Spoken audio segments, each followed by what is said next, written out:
Hi, Sarah Lane here at the Startup Alley place of green grass and I don't know what to call this. It's just kind of a fun, exciting place to be. Mini baseball field or something? A mini baseball field, I like that. I'm here with Jonathan Wegener, who is founder and CEO of Timehop. I am very familiar with it. If you are not familiar with it, it is a way to, I think your tagline is, what were you doing a year ago today, correct? Yeah. But it's not just 1 year. It can be 3 years ago.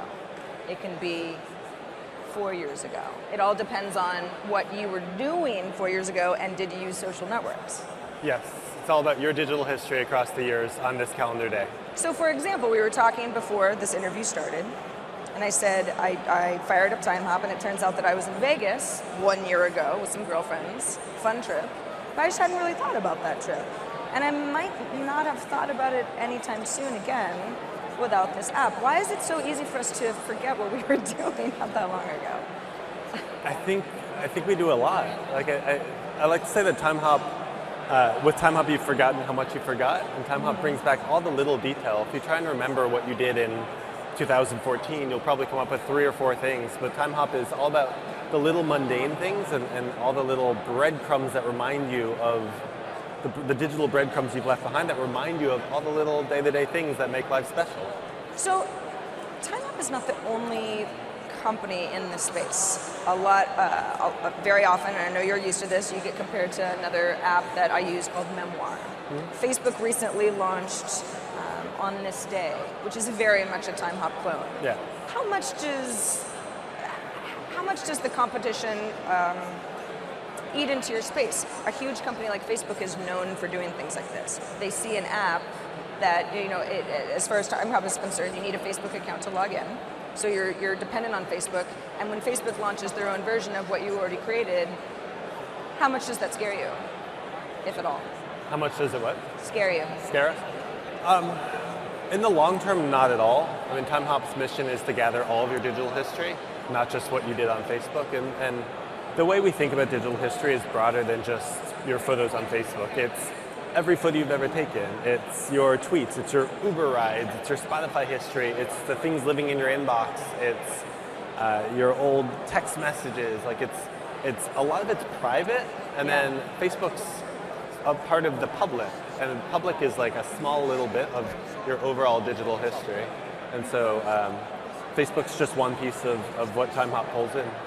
At the same time, Timehop is very dependent on trends. So for example, when I look at what I was doing 3 years ago, I know exactly what I ate, what cafe I went to, if I was in a park, because I was a Foursquare addict. I don't check into Foursquare as much anymore, and those are just personal changes in my behavior. But that's got to change the way that you do business, because you can see those trends as well on your end, just time delayed. Yeah, we see those trends, and then there's a time delay.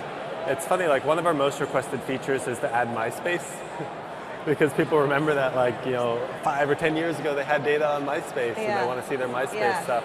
And then sometimes we'll get the opposite. We'll get a service. Like I remember, I think when Vine launched, within a few days we had people requesting that we add support for Vine, and we're like, it's a week old. You got 51 more weeks in the year before it's going to show up in Timehop. But from a product standpoint, that must be a challenge for you, because you have to think in terms of, in a year, this hot app will actually be relevant to us, but the app may no longer be hot. So it's like this spike in usage that may not stay high. Yeah, there's a spike in usage, and then the other thing we think a lot about is how much more interesting is super old stuff. Like if you find a photo on your couch and it's 15 years old versus a photo from a week ago or a year ago, the 15-year-old photo is going to be gold, right? And so we think a lot about where does your really, really old stuff live? How do we get, in my Timehop, I have digital photos going back to 1998, and some of those are magical, pre-Facebook, pre-iPhone photos. And so we think a lot about how do we get that stuff, because the really, really old stuff is almost the most magical stuff. Looking forward, what kinds of services would you like to bring into your experience that you don't support now? I mean, the mission is everything. in the short term, we're working on a lot of messaging services. So we are. So WhatsApp, that type of thing, for example. Yeah, WhatsApp doesn't have an API, but your old Google Chats and Google Hangouts we're experimenting with. Android, just last week, we launched Android text messages from a year ago. Okay. So if you're an Android user and you've had your phone for more than a year, you'll start to see your old text message conversations. So that's I've got a question for you, because texting is often very personal. Yes. You might be texting something to a friend that you never want anybody else to see, and it really depends on what's going on in your life at that moment, because it's again something that you might not put up to Instagram or share as a public post on Facebook. So how do you get around somebody saying, Timehop just reminded me that I was going through a terrible breakup. I just never wanted to relive that moment again, but now it's here in front of me. Do you get that from people? We do get that, and it's something we're aware of, and eventually we're going to work on. We on Valentine's Day, we actually did this fun little interstitial. When you open your Timehop, it popped up a little dinosaur, our mascot, with two options, and one said, and it said, beware, X is ahead, potentially X is ahead. Are you sure you want to see your Timehop, or do you want to see kittens and puppies and like fun stuff? And that was just kind of a one-off joke we did, but it was really well received, and so we think a lot about that. Like, how do we let people filter out or remove certain sections of their life that they don't necessarily want to see? And similarly, how do we surface the signal away from the noise when we start to pull in all this information? It's kind of one problem in the same. Yeah, I mean, how do you? Is it going to be keyword based? If you don't want to see someone's name, do you facial recognition for photos? It's great that you're working on it, but it seems like quite an undertaking to be able to filter out a specific person or a specific relationship. Yeah, I mean, I think in the short term, the easiest thing, and what we would launch with when eventually we bring this to market, would probably just be a date range blocker. Like, I don't want to relive 2007 through 2009. That was a bad year. Yeah, it was a bad year. And then, version 2, names, face recognition, something like that. But you're never going to be able to completely get rid of that. And I don't even know if that's the goal necessarily, to get rid of a person or get rid of a bad memory, as much as just like put it behind a tap or put it behind a warning or something like that to let you opt into seeing something emotional, versus like hit you in the face with something you were not expecting to see and not looking to see. You're based here in New York. The app runs on iOS and Android. I asked some people before we sat down, what would you like me to ask John? And somebody said, well, why is it only on iOS and Android? What is what? Why are you only on iOS and Android? Why are we? Why are those the two app platforms that you've chosen? iOS and Android? Yeah. Well, it's funny, our history is that we started as a daily email.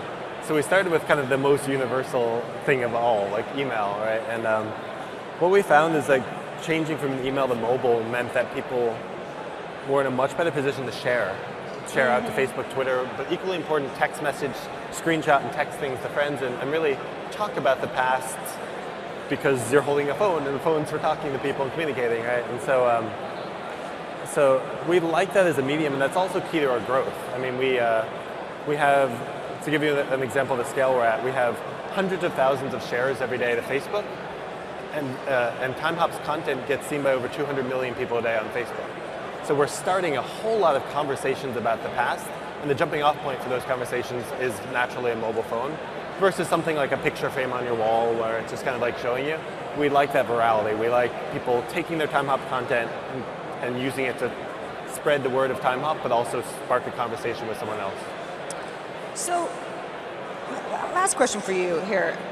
Do you worry that social media fatigue it could be an issue for Timehop in the future? I mean, what if we all just decided, you know what, we've said too much about ourselves, we're just all going private. Obviously, if you can pull in data from a private text message, for example, that's less of an issue. But again, going back to I'm using Foursquare less than I used to type thing, and it's something that is part of your memory building ecosystem. What happens if there's some sort of a social backlash? Does Timehop just kind of go underground, and then we remind ourselves what kind of private conversations we were having? I don't really see us as part of a social media backlash as much as a timeless. I mean, this sounds cliche, but like a timeless, universal product. Like everyone remembers, everyone loves telling stories about the past. And that predates digital photos, that predates cameras. Like that goes back to etching, cavemen etching on a wall, right? Like trying to record things and tell stories about the past and remember the past. And Timehop is in many ways the photo album experience reinvented for the digital era when your photos are not printed out and put in this book and curated.